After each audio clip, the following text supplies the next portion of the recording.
এবং সেখানে আইন শৃঙ্খলা বাহিনী তাকে একটা সাজানো নাটক করেছে। তিনি তার বক্তব্য স্পষ্ট করেছেন যে আমার ব্যবসায়ের জন্য আমি আসা যাওয়া করি, ব্যাংক বন্ধ, আমাকে কিছু লেনদেন করতে হবে, এই জন্য তার সাথে কিছু নগদ টাকা ছিল। কিন্তু খুবই স্বাভাবিক একজন মানুষ ব্যবসা করতে পারেন তার পরিবারের প্রয়োজনে, অন্য প্রয়োজনে তিনি এটা ক্যারি করতে পারেন। এয়ারপোর্টের মতো একটা রেস্ট্রিক্টেড এরিয়াতে যেখানে খুবই লিমিটেড মানুষের চলাফেরা, সেখানে একটা নাটক সাজানো হয়েছে যে তিনি এই টাকা নিয়ে যাচ্ছেন এবং এটা বিভিন্ন অর্থ করার জন্য বিভিন্ন ধরনের বলা হচ্ছে নিউজ করা হচ্ছে। ইতিমধ্যে তিনি একজন বয়স্ক লোক, একজন দায়িত্বশীল ব্যক্তি আমাদের, তিনি অসুস্থ হয়ে পড়েছেন মেন্টালি এই টর্চারের কারণে। তিনি এই মুহূর্তে হাসপাতালে আছেন, রংপুর হাসপাতালে তাকে নেওয়া হচ্ছে।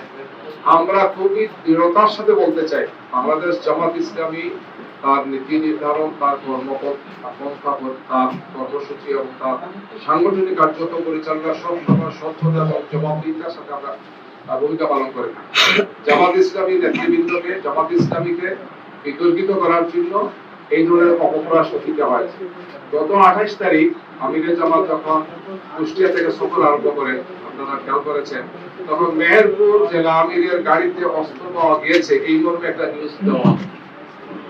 পরে দেখা গেল এক ঘন্টার মাথায় সেটা হচ্ছে বাস ছিল, লাঠি ছিল অথবা আয়োজনের ছিল, যেগুলো কাজের জন্য নেওয়া হচ্ছে, অর্থাৎ সেখানে স্টেজের কাজের জন্য নেওয়া হচ্ছে, সাবল নেওয়া হচ্ছে, কুদাল নেওয়া হচ্ছে। 1 ঘন্টার মধ্যে পরবর্তীতে তার গাড়ি দেখেন, তিনিও গাড়িতে নেই, তার নির্বাচনী কাজে ব্যবহৃত গাড়িতে এই জিনিসগুলো ছিল, কিন্তু বলা হলো যে অস্ত্র তিনি বহন করছে।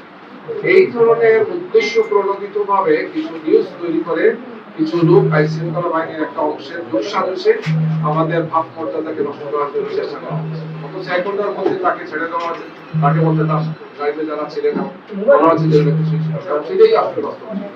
তো এইভাবে আমাদের মনে হচ্ছে যে একদল লোক রাজনৈতিক ভাবে জামাত ইসলামীকে মোকাবেলা করতে ব্যর্থ হয়। জনতার এই যে বিপুল প্রত্যাশা, বিপুল যে আলহামদুলিল্লাহ আগ্রহ আমাদের দিকে, এই জন্য একের পর এক এই সমস্ত ঘটনাগুলো তারা ঘটাচ্ছে।